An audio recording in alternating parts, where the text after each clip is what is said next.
सुनते हैं 25 नवंबर 95 के अव्यक्त बाप दादा के मधुर महावाक्य। आज की अव्यक्त मुरली का टाइटल है पर मत, पर चिंतन और पर दर्शन से मुक्त बनो और परोपकार करो। आज की मुरली में 4 क्वेश्चन। नंबर 1, बड़े बड़े वैज्ञानिक चंद्रमा पर पहुंचने वाले बच्चों के आगे, मेरे बच्चों के आगे अनजान कैसे हैं। फिर बाबा ने सेकंड क्वेश्चन, कौन सी बात जिसे महात्मा भी असंभव समझते वो बाबा के प्रवृत्ति वाले बच्चों ने संभव कर दिया। नंबर 3, गॉडली स्टूडेंट का कौन सा चार्ट भेजने के लिए टीचर्स को बाप दादा ने कहा। लास्ट, बच्चों में पुरुषार्थ में समय क्यों वेस्ट जाता है पुरुषार्थ में। तो आज बाबा की बहुत अच्छी मुरली, बच्चों के नशे की कितनी ऊंची हस्ती हो और बच्चों को रेगुलर होना चाहिए। टीचर बहनों को भी कहा इनका रेगुलर अटेंडेंस का चार्ट भेजो। तो सुनते हैं 25 नवंबर 95 की मुरली, परमत, पर चिंतन और परदर्शन से मुक्त बनो और परोपकार करो। आज बाप दादा अपने चारों ओर जो बाप के बच्चे हैं, विशेष हैं, उन सर्व विशेष आत्माओं को देख रहे हैं, चाहे भारत के व देश विदेश के किसी भी कोने में हैं, लेकिन बाप दादा सर्व विशेष आत्माओं को समीप देख रहे हैं। बाप दादा को अपने विशेष बच्चों को देख हर्ष होता है। जैसे जैसे आप बच्चों को बाप को देखकर खुशी होती है ना, खुशी होती है, तब तो भाग करके आए हो ना, तो बाप को भी खुशी होती है कि मेरा एक एक बच्चा विशेष आत्मा है। चाहे बुजुर्ग हैं, अनपढ़ है, छोटे बच्चे हैं, युवा हैं, प्रवृत्ति वाले हैं, लेकिन सारे विश्व में आगे विशेष है। चाहे कितने भी बड़े बड़े वैज्ञानिक चमत्कार दिखाने वाले भी हैं, चंद्रमा तक पहुंचाने वाले भी हैं, लेकिन बाप के विशेष बच्चों को आगे जो भी अनजान है, बाबा ने कहा वो भी अनजान है। हाँ, भले कितने भी चंद्रमा पे कितनी बड़ी बड़ी डिग्रियां वैज्ञानिक, बाबा ने कहा बच्चों के आगे अनजान। क्यों? विचारों को अपना ही नहीं पता। तो पांचों ही तत्वों को जान लिया, उन्हों पर विजय भी प्राप्त कर ली, लेकिन छोटी सी आत्मा बिंदु को नहीं जान पाए। और यहां पर छोटे बच्चे से भी पूछेंगे तुम कौन हो, तो क्या कहेगा? आत्मा हूं। ज्ञानी बच्चे जो होते हैं फट जवाब देते हैं, कहेगा ना आत्मा कहाँ रहती है, वो भी बताएगा। और वैज्ञानिक से पूछो आत्मा क्या है, आत्मा के ज्ञान को अभी तक जान नहीं सके। वाह वाह, क्या नशा चढ़ाया बाबा ने। तो कितने भी बड़े हिस्ट्री के हिसाब से, इस दुनिया के हिसाब से विशेष हैं, लेकिन जिसने आपको नहीं, अपने को नहीं जाना, उससे तो यहाँ का 5 वर्ष वाला बच्चा विशेष हो गया। आप लोगों का शुरू शुरू का बहुत फलक का गीत है, याद है कौन सा गीत है? एक गीत था ना, कितना भी बड़ा सेठ स्वामी हो, लेकिन अलफ को नहीं जाना तो कुछ नहीं जाना। तो कितने भी बड़े हो, चाहे नेता हो चाहे अभिनेता हो, लेकिन अपने आप को नहीं जाना तो क्या जाना। तो ऐसी विशेष आत्माएं हो, कहां भी अनपढ़ बुजुर्ग माता है और दूसरी तरफ अच्छा महात्मा है, लेकिन बुजुर्ग माता फलक से कहेगी कि हमने परमात्मा को पा लिया, और महात्मा कहेगा परमात्मा को पाना बहुत मुश्किल है। लेकिन यहां 100 वर्ष की आयु वाली भी निश्चय बुद्धि होगी तो क्या कहेगी? वो कहेगी तुम ढूंढते रहो, हमने तो पा लिया। बूढ़ी माताएं भी कितने निश्चय से बोलती। तो महात्मा भी आपके आगे क्या है? प्रवृत्ति वाले फलक से कहेंगे कि हम डबल पलंग पर सोते, इकट्ठे रहते भी पवित्र हैं, क्योंकि हमारे बीच में बाप है। और महात्माएं क्या कहेंगे? आग कपूस इकट्ठा रहना ये तो असंभव लगता है। और आपके लिए क्या है? प्रवृत्ति वाले बताओ, पवित्र रहना मुश्किल है या सहज है? सहज है या कभी कभी मुश्किल हो जाता है? जो पक्के हैं वो तो बड़ी सभा हो या कुछ भी हो, फलक से कह सकते हैं पवित्रता तो हमारा स्वधर्म है, परधर्म नहीं, स्वधर्म है। तो सब सहज होता है ना, पर मुश्किल होता है। अपवित्रता परधर्म है। लेकिन लेकिन हाँ, बाबा ने कहा पवित्रता हमारा स्वधर्म है। तो ऐसे अपनी विशेषता को जानते हो ना, क्योंकि नए नए भी बहुत आए हैं, लेकिन कितने भी नए हैं, पवित्रता का पाठ तो पक्का है ना।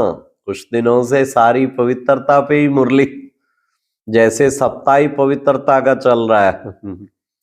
कई बच्चे ऐसा भी करते हैं, जब तक बाप से मिलने का 1 साल पूरा नहीं होता, सबको पता है कि नियम पक्का है, तो मधुबन में आने तक तो ठीक रहते हैं। देख लिया, पहुंच गए, तो वापस आकर अलबेले भी हो जाते हैं। लेकिन सोचो कि पवित्रता की प्रतिज्ञा किससे की? बाप से की, वह बाप का फरमान है ना। बाप से प्रतिज्ञा कर, और फिर अगर अलबेले होते हैं तो नुकसान किसको होगा?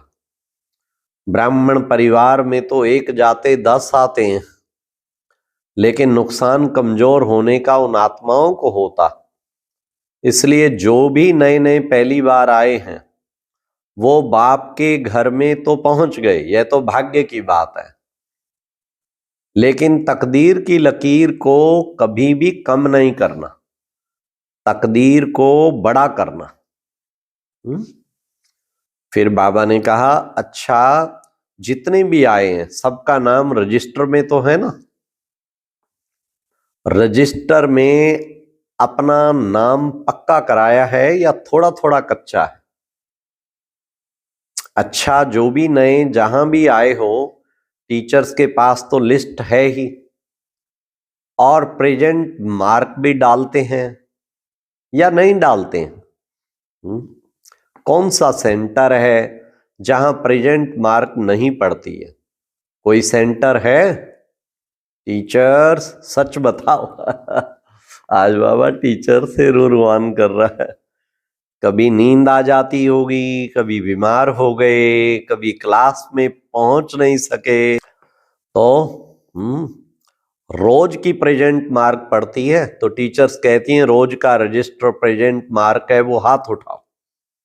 अच्छा, रेगुलर हैं या कभी कभी कि 2-3 दिन मिस हो जाता है? सब टीचर्स पास हैं तो ताली बजाओ।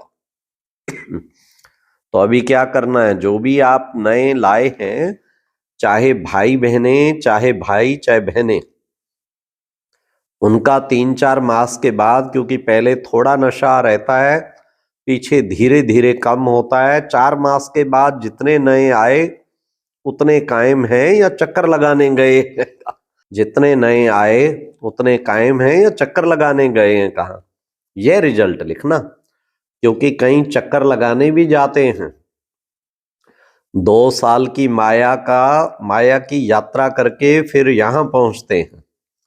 तो रिजल्ट में सिर्फ ये 2 शब्द लिखना कि 60 आए 60 ही हैं, या 60 में 60 आए 40 है। सिर्फ ये 2 अक्षर विशेष रतन मोहिनी के नाम से अलग लिखना। बाहर में लिफाफे पर ब्रह्मा कुमारी तो लिखेंगे, लेकिन बड़े अक्षरों में रतन मोहिनी लिखना, अंदर नहीं, तो समझेंगे इसका है नहीं। तो उसके पास, ईशु के पास पोस्ट बहुत आती है, देखेंगे कितनी विशेष आत्माएं अपनी विशेषता दिखाती हैं। तो बाबा ने कहा, देखो कोई भी बच्चा लौकिक में भी पैदा होता है तो सभी क्या कहते हैं, सदा जिंदा रहे, बड़ी आयु रहे। तो बाप दादा भी विशेष आत्माओं को अविनाशी विशेषता देखना चाहते हैं, थोड़े टाइम की नहीं, 1 साल चले 2 साल चले ये नहीं, अविनाशी रहने वाले को ही अविनाशी प्रारब्ध प्राप्त होती है। तो माताएं भी पक्की हैं, क्योंकि चाहे आप 1 साल की हो या 2 साल हो, 4 हो, लेकिन समाप्ति तो एक ही समय होनी ही है। विनाश तो इकट्ठा ही होगा ना, कि आप कहेंगे हम तो 2 साल के हैं, हमारी सिल्वर जुबली हो जावे, यह तो नहीं होगा ना। इसलिए पीछे आने वालों को और आगे जाना है। थोड़े समय में बहुत कमाई कर सकते हो, फिर भी आप लोगों को पुरुषार्थ का समय मिला है। आगे चल करके तो इतना समय भी नहीं मिलेगा। सुनाया था ना कि अभी लेट का बोर्ड तो लग गया है, लेकिन टू लेट का नहीं लगा है। तो आप सभी लक्की हो, सिर्फ अपने भाग्य को स्मृति में रखते हुए बढ़ते चलना, कोई बातों में नहीं जाना। आज बाप दादा देख रहे थे कि बच्चों के पुरुषार्थ का समय वेस्ट क्यों जाता है। चाहना कोई नहीं है, सब चाहते हैं कि हमारा समय सफल हो, लेकिन बीच बीच में कहां आधा घंटा, कहां 15 मिनट, कहां 5 मिनट वेस्ट चला जाता है। उसका कारण क्या? आज बाप दादा ने देखा कि मेजॉरिटी का विशेष पुरुषार्थ जो कम या ढीला होता है, उसके 3 कारण पहले भी सुनाया है ना, नई बात नहीं है। लेकिन डायमंड जुबली में विशेष क्या टेंशन दो, वो बाप दादा शुरू से सुना रहे हैं। तो 3 कारण। पहला, चलते चलते श्रीमत के साथ साथ आत्माओं की परमत मिक्स कर देते।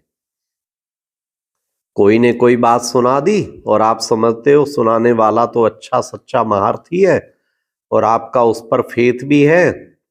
जब ऐसी कोई आत्मा आपको कोई ऐसी बातें सुनाती है जिसमें इंटरेस्ट भी आता है, समाचार तो अच्छा है। जैसे संसार समाचार अच्छा लगता है ना, तो ब्राह्मण संसार समाचार भी अच्छा लगता है। तो आपने उस पर फेथ रख करके वो बात सुन ली, माना अपने अंदर समा ली, कट नहीं किया, तो बात सच्ची भी है, समाचार सच्चा भी होता है, सब झूठा नहीं होता है, कोई सच्चा भी होता है। लेकिन बाप का फरमान क्या है? ऐसे समाचार भले सुनो, ये है फरमान? है नहीं ना। जिससे आपका कोई कनेक्शन नहीं है, सिर्फ दिलचस्प समाचार है, आप कर कुछ नहीं सकते, सिर्फ सुन लिया। तो वह समाचार बुद्धि में तो गया, टाइम वेस्ट तो हुआ या नहीं? बाप की श्रीमत में मनमत परमत, श्रीमत में परमत मिक्स कर दी, क्योंकि बाप की आज्ञा है सुनते हुए नहीं सुनो। तो आपने सुना क्यों? उसकी आदत डाली। मानो एक बारी आपको समाचार सुनाया, आपको भी बहुत अच्छा लगा, नई बात है, ऐसा भी होता है, पता तो पड़ गया। लेकिन अगर एक बारी आपने उनकी बात सुनी, तो दूसरे बारी वो कहां जाएगा? आपके पास आएगा। आप उसके लिए कूड़े या डिब्बा बन गए ना। जो भी ऐसा समाचार होगा वो आपके पास ही आके सुनाएगा। लेकिन आपने सुना, क्योंकि आपने सुना, इसलिए या तो उसको समझाओ, ऐसी बातों से उसको भी मुक्त करो। सुन करके इंटरेस्ट नहीं बढ़ाओ, लेकिन अगर सुनते हो तो आप में इतनी ताकत हो, उसको भी सदा के लिए फुल स्टॉप लगा दो। तो बाबा ने कितना सुंदर आज अपने अंदर भी फुल स्टॉप लगाओ। जिस व्यक्ति का समाचार सुना, उसके प्रति दृष्टि में, संकल्प में भी घृणा भाव बिल्कुल नहीं हो। इतनी पावर आप में है। यह सुनना नहीं हुआ, फिर उसका कल्याण करना हुआ। लेकिन रिजल्ट में देखा जाता है मेजॉरिटी थोड़ा थोड़ा किचड़ा इकट्ठा होते होते ये घृणा भाव या चाल चलन में अंतर आ जाता है। समझा? तो बाबा ने परमत, फिर बाबा ने कहा परचिंतन, 1-2 सेकंड में पूरा नहीं होता। बाबा ने कहा आपने 4 को सुनाया, उन 4 की भावना उस आत्मा के प्रति आपने खराब तो की ना, और परचिंतन शुरू हुआ तो उसकी गति बड़ी फास्ट और लंबी होती है।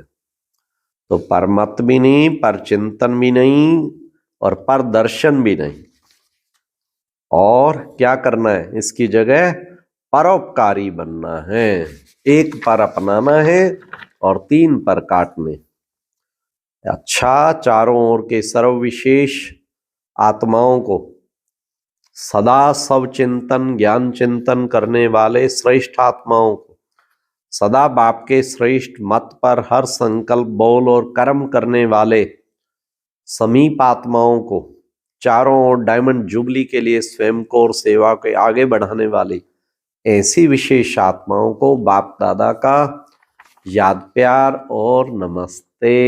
अच्छा, ओम शांति। और अब यह एक बहुत अच्छी वीडियो भी जरूर देखें।